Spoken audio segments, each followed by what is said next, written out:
Hola a todos, queridos amigos y hermanos. Un caluroso abrazo de parte de este servidor. Un gusto poder estar con ustedes en un repaso más de la lección de Escuela Sabática. Muchas gracias por su preferencia por este canal, por el apoyo que hacen por este canal, que día a día predica la palabra de Dios en su contexto real para beneficio de nuestras vidas espirituales. Vamos a tener una palabra de oración antes de iniciar el estudio de esta hora. Nuestro Padre que está en los cielos, suplicamos nuevamente su bendición y la compañía de su Santo Espíritu, ahora que hemos de sumergirnos en este interesante tema vinculado con su ira. Cuánto vemos de menos los humanos su misericordia.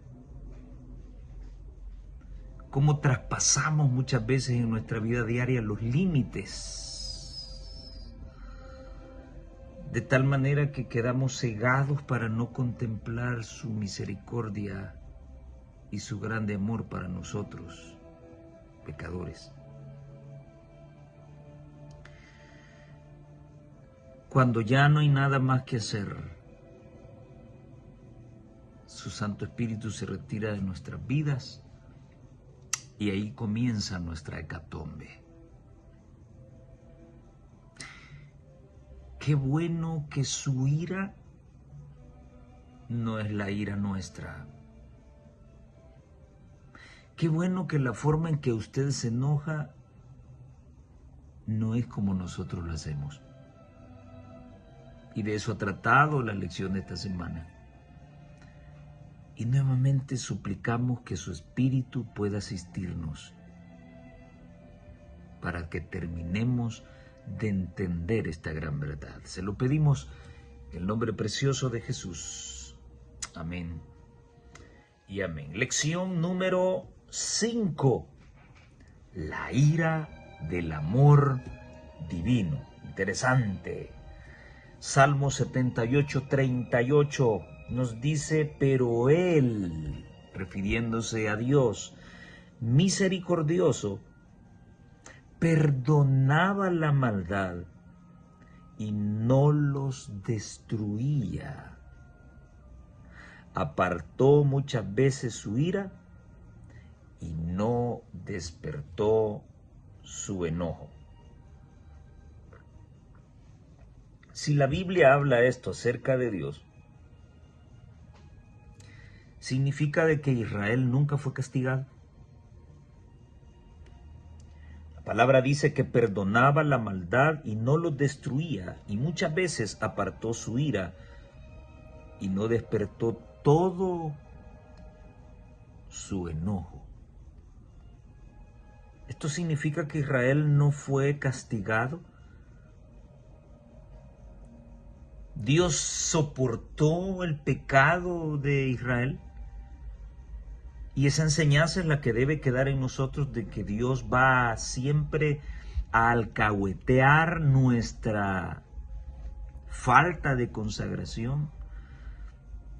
Va a venir a salvarnos en nuestros pecados. De ninguna manera. El texto dice de que no despertó todo su enojo. Qué terrible lo que pasó con aquellos que adoraron el becerro. Fueron muriendo en el desierto.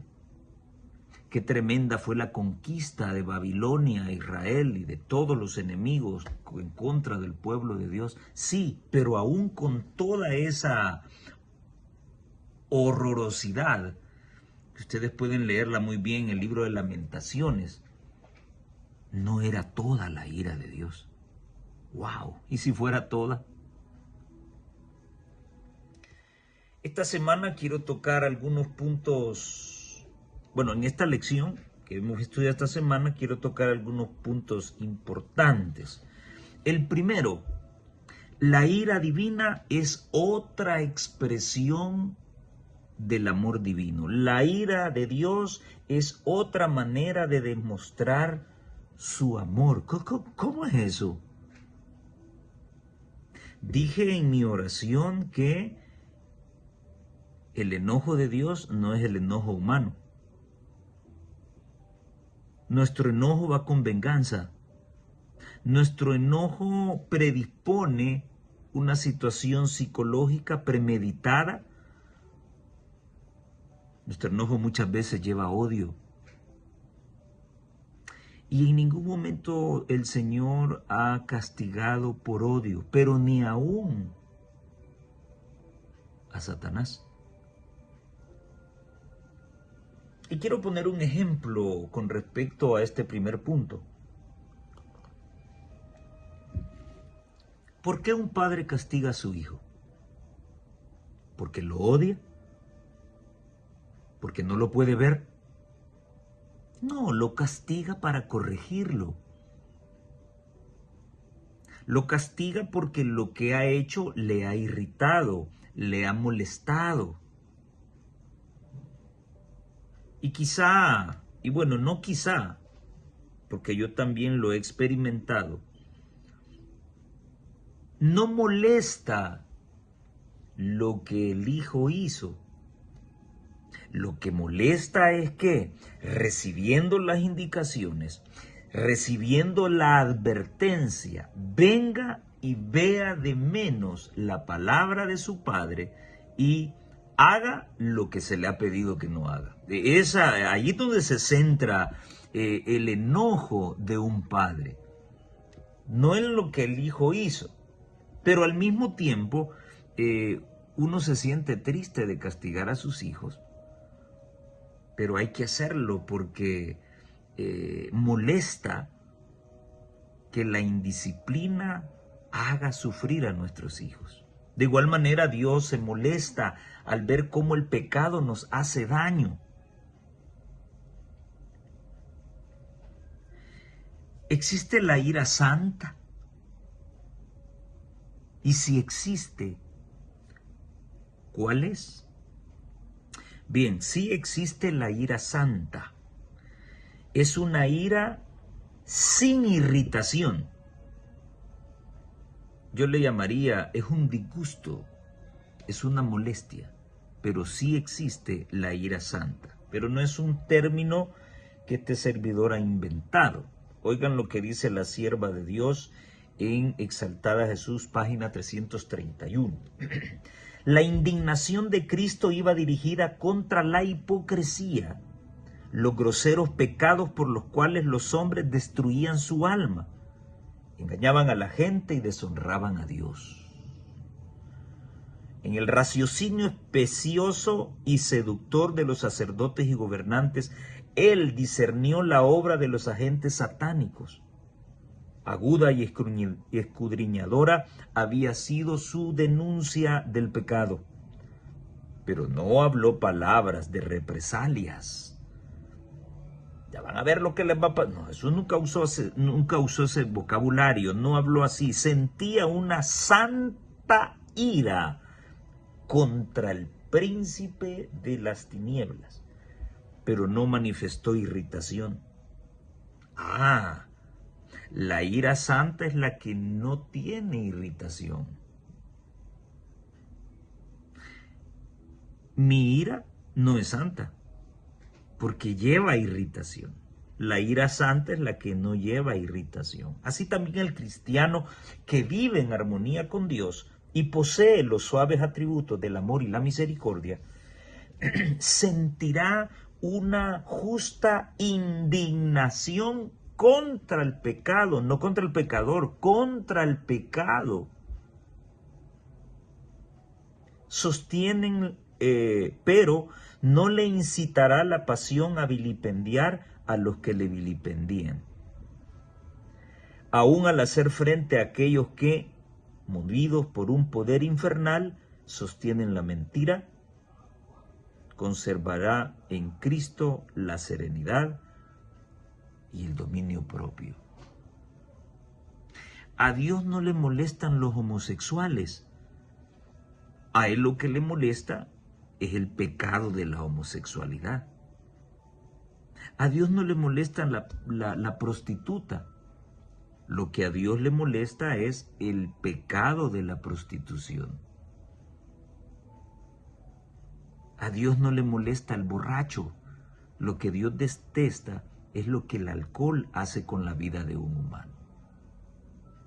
Ahora bien, si Dios no detesta al pecador, sino que detesta al pecado,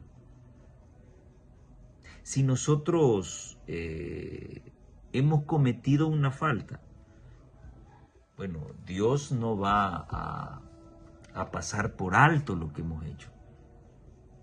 Lo pasará por alto si nos arrepentimos y le pedimos perdón.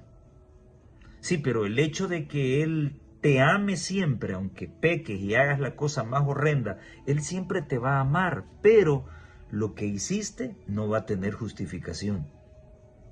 Si tú incides e incides e incides, eso demuestra que no te has arrepentido. Entonces Dios tendrá que quitar su protección porque habrá entendido que tú no quieres nada con Él. En Profetas y Reyes, la página 206 y 207, ella dice: Dios concede a los hombres un tiempo de gracia. En ese espacio de tiempo llamado gracia, Dios me tolerará hasta lo sumo. Dios bochornosamente tendrá que ver cosas horribles que yo hago en mi vida. Pero cuando la gracia se acaba, ahí viene el problema. Se acaba la gracia. Oigan lo que dice la mensajera de Dios. Dios concede a los hombres un tiempo de gracia, pero existe un punto más allá del cual se agota la paciencia divina y se han de manifestar con seguridad los juicios de Dios. Con seguridad, cuando se agota la paciencia de Dios, seguro que vienen los juicios divinos. Pero no es que Dios esté con un rayo allí, ya, mira, ya no te aguanto, aquí te va a estar. No. Simple y sencillamente Él retira su Espíritu Santo de nuestra vida. Y vuelvo a sacar ese tramo en la vida de Sansón. Hoy me voy a liberar como lo he hecho en otras ocasiones. Mas Sansón no sabía que el Espíritu de Dios ya no estaba con él. Dios se retira. Y cuando se retira, cualquier cosa puede ocurrirnos. El Señor soporta durante mucho tiempo a los hombres y las ciudades, enviando misericordiosamente amonestaciones para salvarlos de la ira divina. Pero llegará el momento en que ya no se oirán las súplicas de misericordia. Llegará el momento, llegará un hasta. Habrá un límite. Y el elemento rebelde que continúe rechazando la luz de la verdad quedará raído por efecto de la misericordia hacia él mismo y hacia aquellos que podrían, si no fuese así, sentir la influencia de su ejemplo. Así que la ira divina es otra expresión del amor de Dios, porque a Dios le molesta lo que el pecado hace con nosotros. A Dios no le gusta ver cómo el pecado nos destruye y nos hace sufrir. A Dios no le gusta eso. Entonces, muchas veces su enojo es porque nos ama y porque quiere rescatarnos. Muy bien, en segundo lugar, quiero tocar el asunto del ciclo de la rebelión. El ciclo de la rebelión lo promueve el amor de Dios. ¿Cómo es eso? Una persona cuando está enojada, entre más la contemplan, más se enoja, cuando debería de apaciguarse. ¿Sí? El ciclo de la rebelión es promovido por el amor de Dios. El autor menciona el ciclo de nuestra rebelión como humanos. Dios se retira en respuesta a las decisiones del pueblo. Personifiquémoslo. Dios se retira cuando Él puede constatar de que yo no quiero nada con Él. Entonces, como Él se retira, yo quedo a merced de Satanás, ya no tengo protección. Entonces el pueblo es oprimido por naciones extranjeras. Entonces mi vida es oprimida por muchas circunstancias, producto de que Dios haya retirado su protección de mí. Luego, clamaré a Dios por libertad, así como el pueblo clamó a Dios por liberación. Dios aparece y me liberta. En lugar de arrepentirme, en lugar de estar agradecido por la misericordia de Dios, lo que hago es rebelarme contra Dios y hacer cosas peores. Así como el pueblo vuelve a rebelarse contra Dios después de que Dios los liberta, y a menudo de forma más atroz que antes. Ustedes y yo sabemos que la historia de Israel está más llena de rebelión que de consagración. Israel fue un pueblo rebelde y nosotros somos peores que ellos. Porque prácticamente ellos hicieron la historia. Sí, pero nosotros, conociendo la historia de Israel, conociendo sus consecuencias por rebelarse contra Dios, por buscar otras cisternas donde beber agua, le ocurrieron cosas, y el mismo Señor lo dice a través de sus profetas: mi pueblo fue destruido porque le faltó conocimiento. Ahora, nosotros, teniendo todo ese ejemplo, venimos y hacemos cosas peores. Entonces somos peores que el pueblo de Israel, estamos más locos que ellos, estamos más enfermos que ellos, porque su ejemplo no lo valoramos. No hemos valorado todo lo que Dios hizo por Israel. Dios quiere tres cosas. Dios quiere que aceptemos su amor, Dios quiere que aceptemos su misericordia, pero también quiere que aceptemos su justicia. No, a nosotros nos encanta que nos hablen del amor, ¿sí? Y el amor, y el amor, y el amor. Pero se nos olvida, número uno, que somos seres humanos. Y en mi caso personal, y en los que viven en mi país, se nos olvida que somos salvadoreños. Si no nos enseñan el cincho, no estamos tranquilos.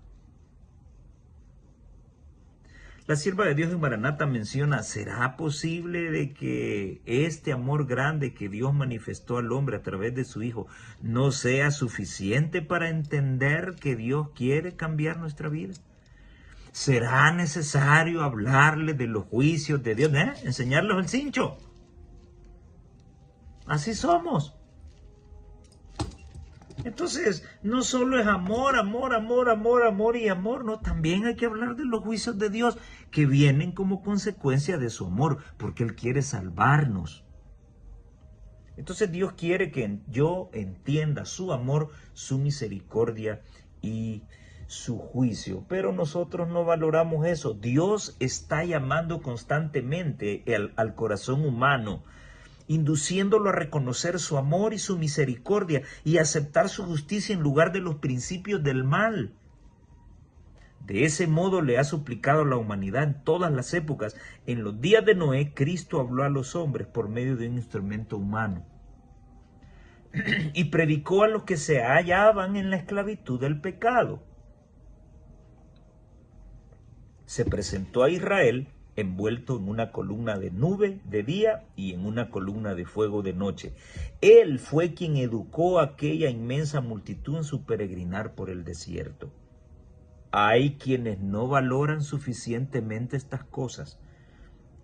La instrucción dada a Israel debiera ser comprendida hoy por toda alma viviente, dice Cada Día con Dios, la página 276. Bueno, Si el ejemplo no es suficiente para despertar nuestro entendimiento, entonces tiene que venir la justicia divina.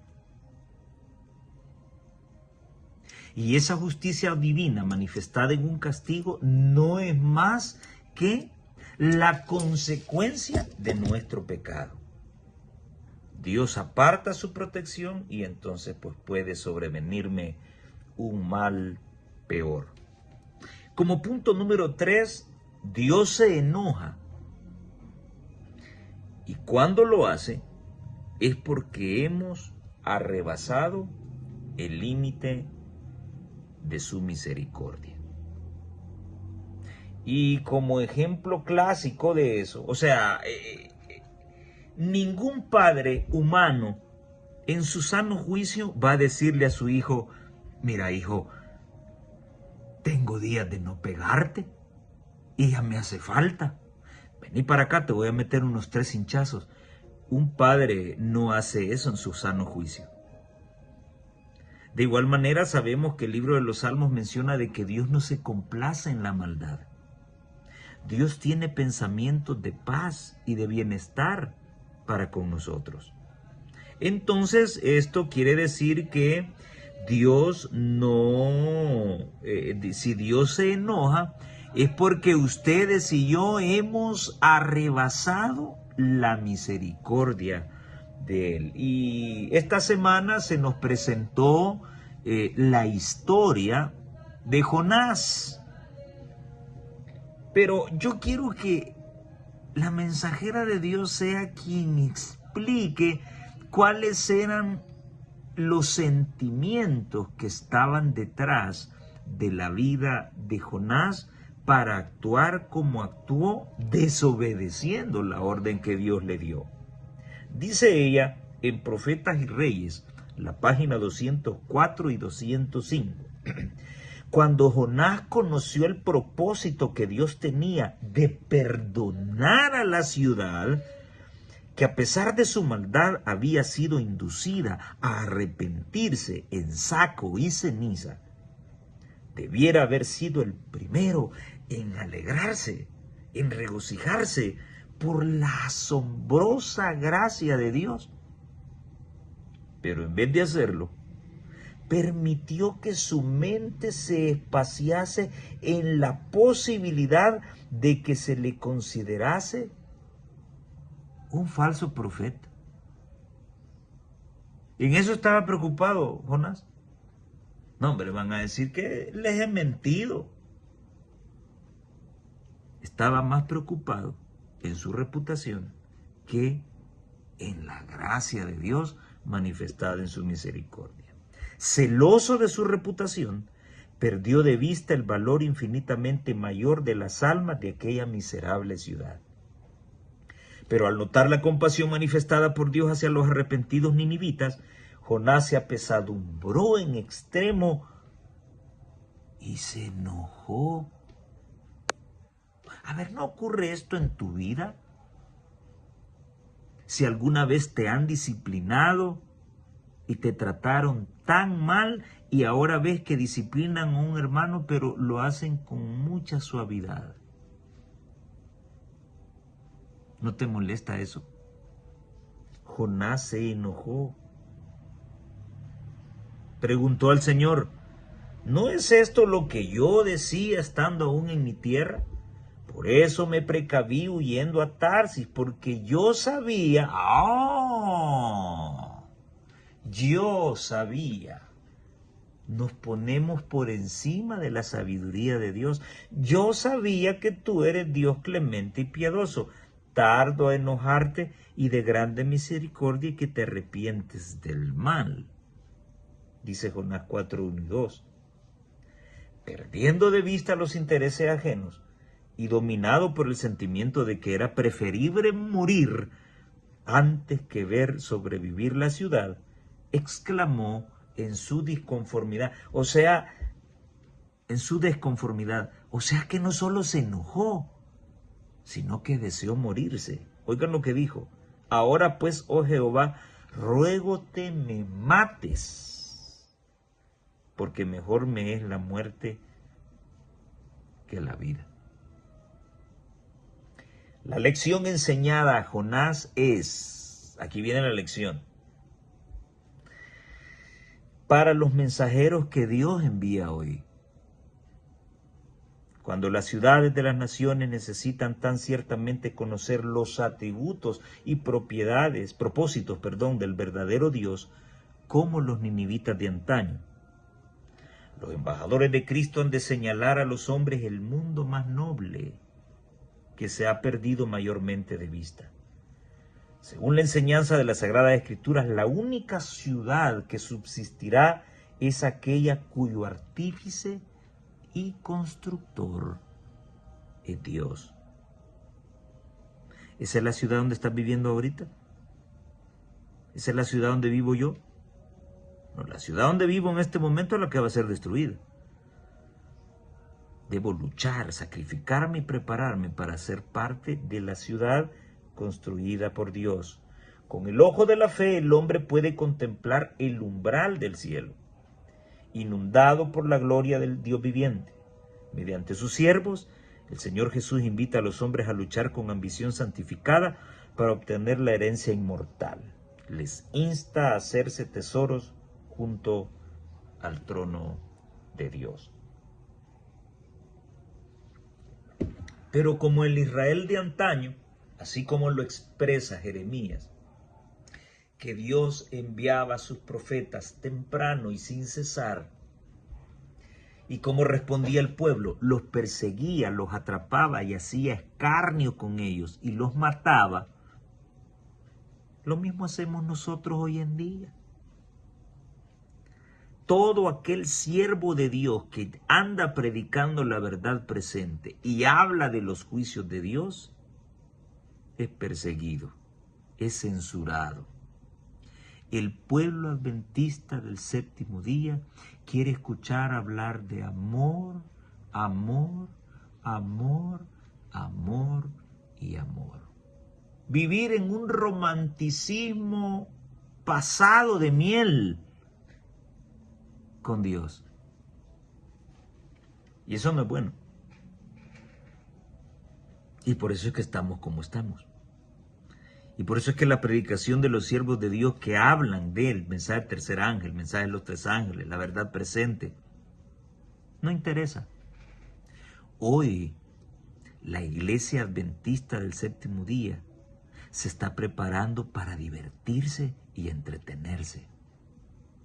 Si no vean los camporí que se realizan hoy, si no vean cómo están envenenando la mente de tantos jóvenes, si no vean a todos esos pastores que parecen más generales que siervos de Dios, con el uniformecito ese de scout.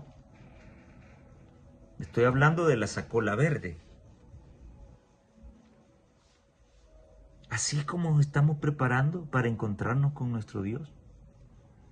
Bueno, cuarto punto, ¿qué es la indignación justa? ¿Qué es la indignación justa? Es la ira como respuesta apropiada del amor en una circunstancia en particular. Y aquí se nos puso como ejemplo el enojo de Cristo cuando vio a los cambistas. Como Dios es todo amor y como envió a su Hijo a salvar lo que se había perdido, Jesús tenía que asolapar el pecado de ellos. Sigan vendiendo palomas, sigan vendiendo ovejas, no hay ningún problema. A la larga, es una iniciativa muy bonita para que la gente ya no tenga que criar al cordero, sino que aquí lo puede comprar. Jesús no pensó así, no alcahueteó ese asunto. Y como adventistas del séptimo día, ya casi nos estamos pareciendo a los pentecostales y a la Elim, ¿verdad? Que tienen el cafetín, el chalet en la entrada de la iglesia. Para que cuando usted salga de la iglesia, compre churritos, gaseosas, paletas, que son los fondos para el Señor. Cuando muchas de nuestras hermanas el sábado por la tarde están calentando la plancha y preparando la masa para echar pupusas, para lograr venderle a los hermanos después que termine el sábado, para recoger fondos para los clubes de conquistadores o para alguna salida o por algún proyecto. Oh, como son los negocios del Señor.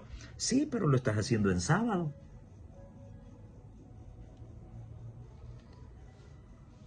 ¿Acaso no son las mismas mañas? El mismo diablo, pero con diferente cola. Lo mismo. Jesús se enojó, pero su enojo era una indignación justa. Había una razón de ser. No toleró el error, no toleró el pecado. De igual manera, el anciano, el diácono, la diaconisa, tienen que decirle a usted que se saque el chicle de la boca que se está masticando dentro de la iglesia. Debe decirle a la hermana que está amamantando a su hijo tierno que salga de la iglesia y lo haga allá afuera, para no distraer con la chiche a todos los hermanos que son curiosos, hermanos varones. O por lo menos, si lo va a hacer dentro de la iglesia, que se cubra. El uso de tacones extravagantes. O sea, el líder está para poner reglas. Y muchas veces nos enojamos cuando nos llaman la atención. Pues sí, pero es que no es nuestra casa, si es la casa de Dios. Ay, métase todos los chicles que quiera en su casa. Ahí ande como quiera. Sí, pero en la casa de Dios voy a hacer lo que Dios quiere que yo haga, no lo que yo quiera. Eso debemos entender. Bueno, Mensaje Selecto está lleno de consejos para cómo conducirnos a la casa de Dios. Pues sí, pero lo que pasa es que como tampoco creemos en el profeta. Es que esa señora, es que el tiempo en que ella escribió fue para aquel momento, no para hoy. Eso es hacer escarnio con el profeta. Por eso es que estamos como estamos. Por eso es que muchos ministros del Evangelio están hablando sandeces, vinculadas con la salvación, vinculadas con la consagración, vinculados con la música, con las diversiones, con el entretenimiento, porque no quieren escuchar al profeta. Quieren hacer como Jonás. Yo sé que tú eres un Dios. Oh, yo sé. Y a veces pasamos por alto que Dios sabe mucho más que nosotros. ¿Cómo debe aplicarse la indignación justa? En otras palabras, el enojo justificado. Hay diáconos que llegan de chores a limpiar la iglesia. Si cuando Dios le ordenó a través de Moisés a los sacerdotes que usaran calzoncillos para que su desnudez no se viera, y eso que usaban los grandes gabachones largos,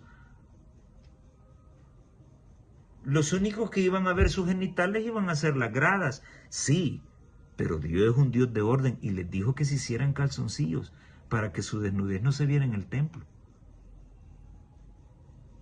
Y yo he visto diáconos llegando de chores a la iglesia a limpiar. Es que venimos a limpiar la iglesia. Es cierto que hay una indignación justificable aún en los seguidores de Cristo. Cuando vemos que Dios es deshonrado y su servicio puesto en oprobio, cuando vemos al inocente oprimido, una justa indignación conmueve el alma. Sí me molesta, sí me puedo enojar, pero ¿cómo? Un enojo tal, nacido de una moral sensible. Una moral sensible. Pues sí, pero quiero regañar al hermano que se saca el chicle de la boca, pero yo también me los como, siendo diácono o siendo anciano. Quiero decirle al hermano que ponga orden en sus hijos porque andan correteando en la iglesia, pues sí, pero los míos también. Entonces esa ya no es una moral sensible. Eso se llama corrupción. Un enojo tal, nacido de una moral sensible, no es pecado. Dios tiene derecho a enojarse, usted también. Por algo que a usted no le parezca dentro de la iglesia, está bien. Así como aquel que salió bailando despacito, o el montón de mentirosos que salen hablando una doctrina diferente a la que hemos conocido de nuestros pioneros. Y solo porque son ministros del evangelio con credenciales, nos la tenemos que tragar y aquí nadie debe decir nada, porque si no lo disciplinan o lo censuran. ¿Dónde está eso? A cualquiera le va a provocar enojo eso. Sí, pero debe ser un enojo con una moral sensible. Si es así, no es pecado. Pero los que por cualquier supuesta provocación se sienten libres para ceder a la ira o al resentimiento, están abriendo el corazón a Satanás. La amargura y animosidad deben ser desterradas del alma si queremos estar en armonía con el cielo. Muchos son celosos en los servicios religiosos, mientras que entre ellos y sus hermanos hay desgraciadas divergencias que podrían reparar.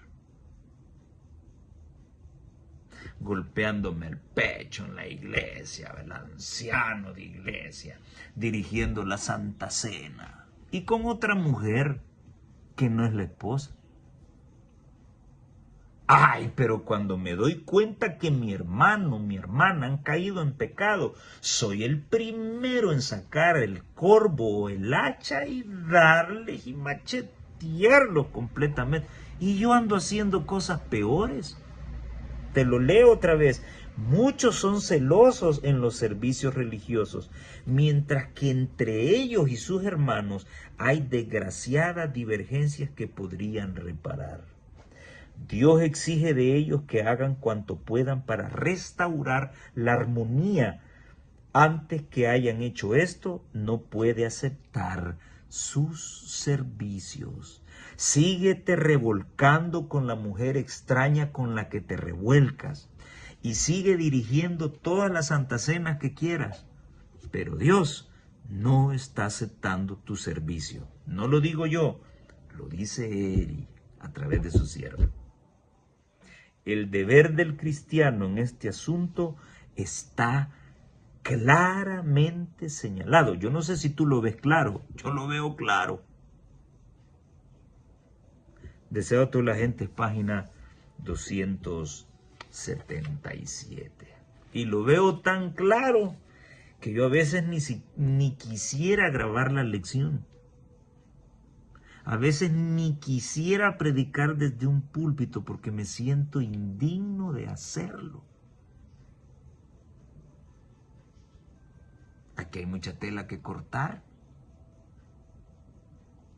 Tengamos cuidado de no estar dirigiendo la iglesia en pecado. Hasta de administradores se ha oído que han llevado a sus amantes bueno, a las mismas oficinas. Tremendo. La historia de Nadab y Abiú, de Ofni y Finés, se repite en nuestras iglesias en pleno siglo XXI. Por eso es que estamos como estamos. Si la cabeza no dice nada, es porque la cabeza anda en pecado también. Eso es así. Eso es así. Miren miren Moisés cómo reprendía al pueblo. Pues sí, pero el hombre no andaba en pecado, el hombre andaba correcto. Había una moral sensible en él. Miren Juan el Bautista, tenía una moral sensible. Le digo, esta no es tu esposa. Esta es mujer de tu hermano. Lo que estás haciendo, Dios no lo ve bien. Pues sí, pero Juan el Bautista no decía eso y él tenía unas 4. No. Había una moral sensible que lo apoyaba. Esa moral sensible es invencible e irrita a todos aquellos sinvergüenzas que están en todos los niveles de la iglesia, conduciendo a la iglesia, pero que viven en pecado. Tengamos cuidado. Punto número 5. El contraste entre el instrumento útil que luego es desechado. En Esdras 5:12 se nos muestra que Dios utilizó a Babilonia como un instrumento para castigar y destruir a su pueblo por su rebelión. Dios no mandó a Nabucodonosor, no. Dios apartó su protección y a Nabucodonosor hizo lo que quiso. También llama a Dios, si no mal recuerdo en Jeremías, Dios llama a Nabucodonosor mi siervo. Pero qué contraste que en Jeremías 51, del 24, 25 y el 44, se nos presenta a Babilonia como una nación que sería destruida por todo lo que le hizo a Sión. Bueno, ¿cómo es eso? Dios lo utiliza como un instrumento castigador y después se las desquita con ellos. Bueno, ese es el contraste que estamos analizando. ¿Por qué Dios tiene que castigar? Ya no hay remedio, dice 2 de Crónicas 36, 16. Ya no quedaba otra opción, pues.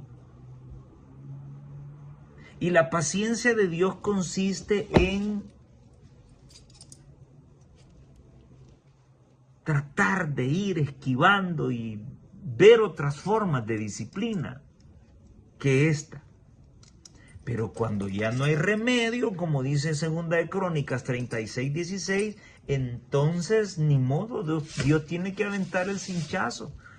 Y allí utilizará algunos instrumentos o agentes humanos, como el caso de Nabucodonosor, que lo utilizó para aplicar el castigo a su pueblo. Pero más tarde, Dios tuvo que castigar a Babilonia.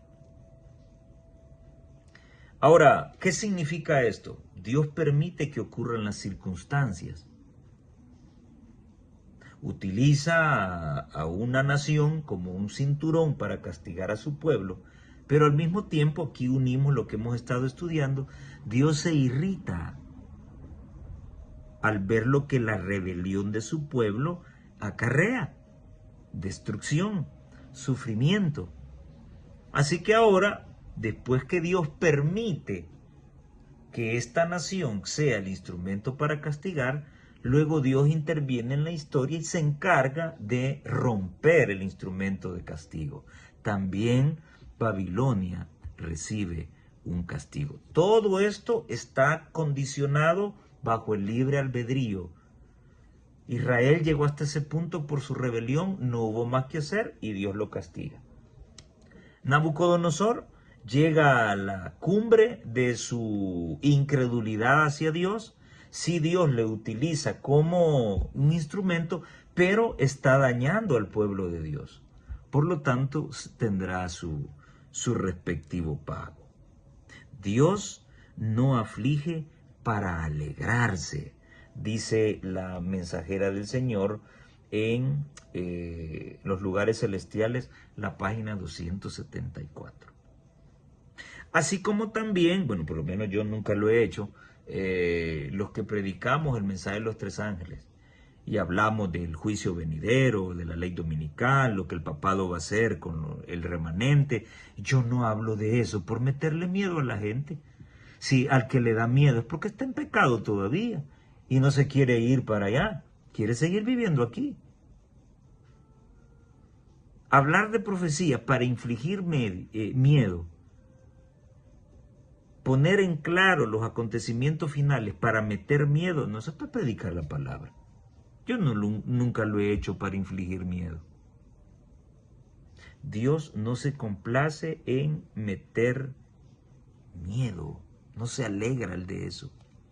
Él quiere dejar una lección que finalmente nos haga reflexionar. Y finalmente, el último punto que quiero tratar es que la compasión debe sustituir a la venganza.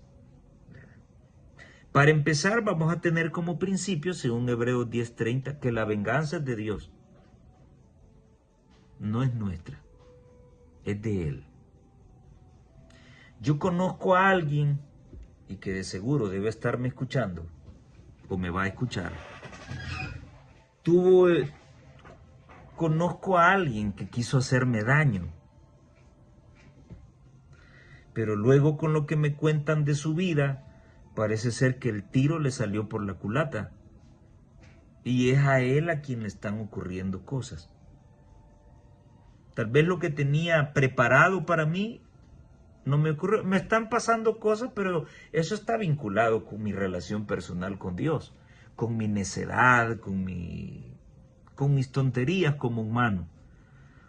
Pero lo que esta persona quiso infligirme a mí no le funcionó, y sin embargo le está surtiendo ejemplo a él.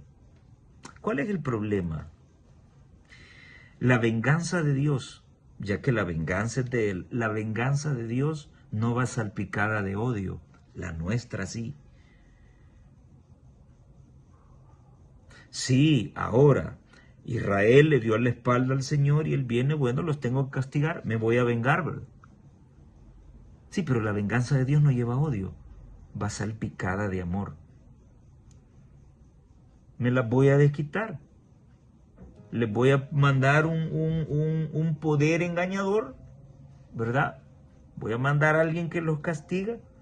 Ojalá con eso agarren escarmiento.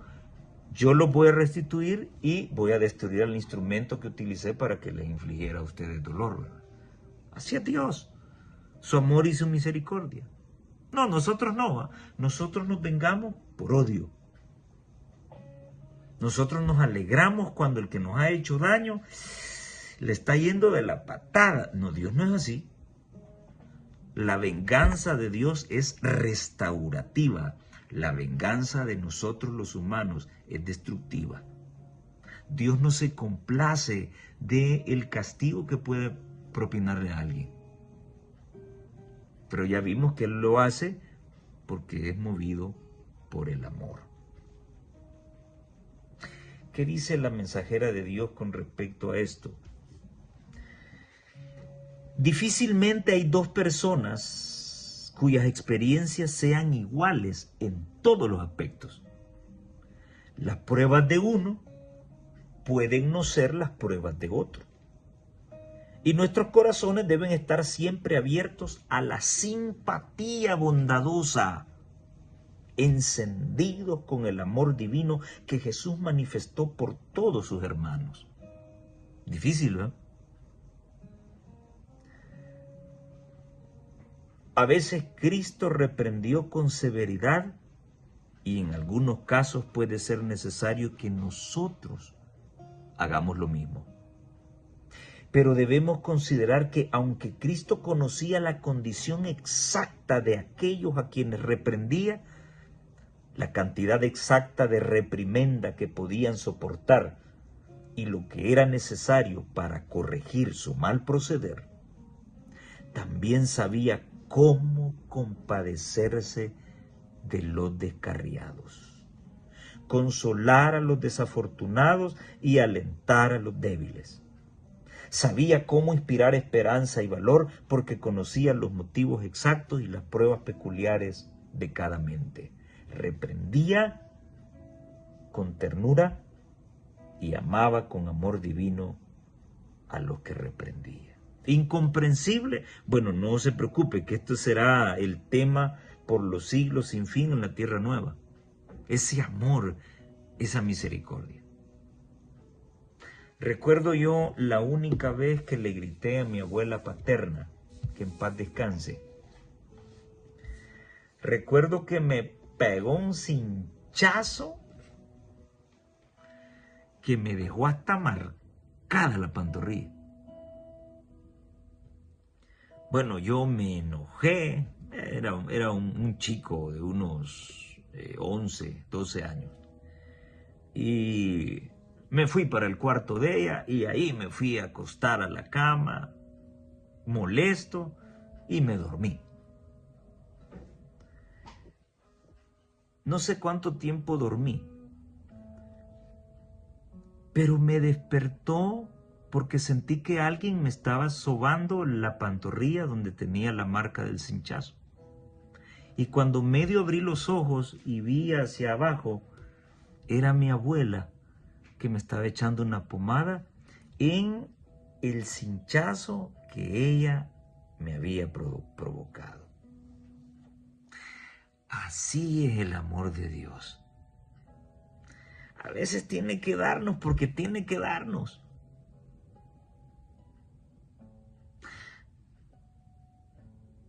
Pero después de unos minutos, Él mismo nos está sobando.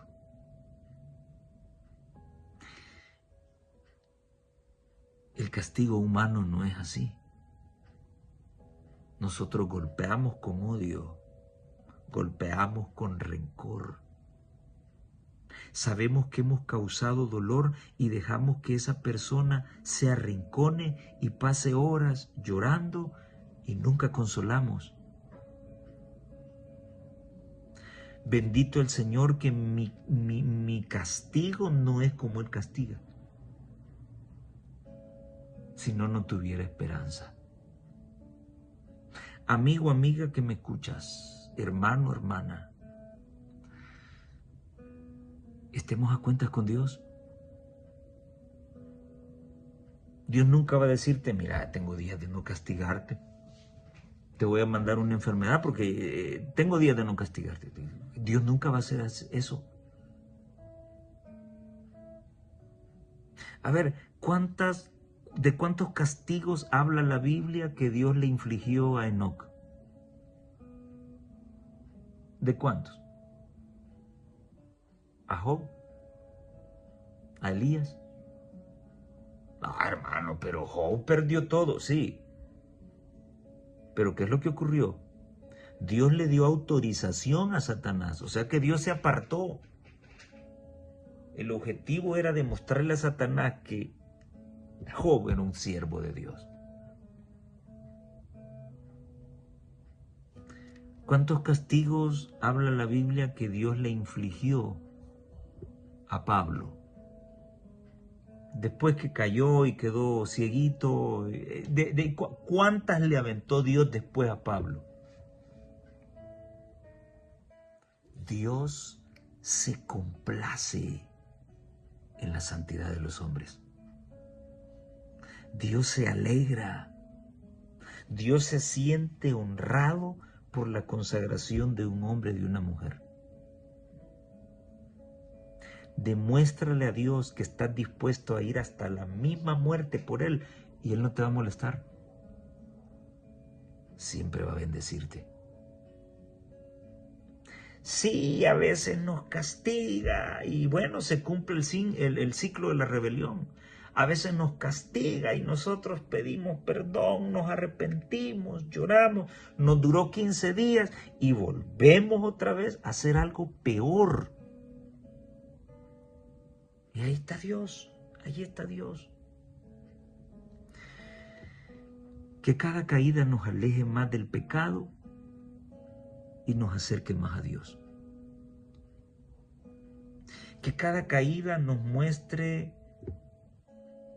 la horrorosidad del pecado. Que cada caída nos permita dejar de pecar en algún momento. Y finalmente poder agradar a Dios, que es lo que por tanto tiempo Él ha estado esperando en nuestra vida. ¿Aceptas el reto? Que el Señor te bendiga y nos vemos la próxima.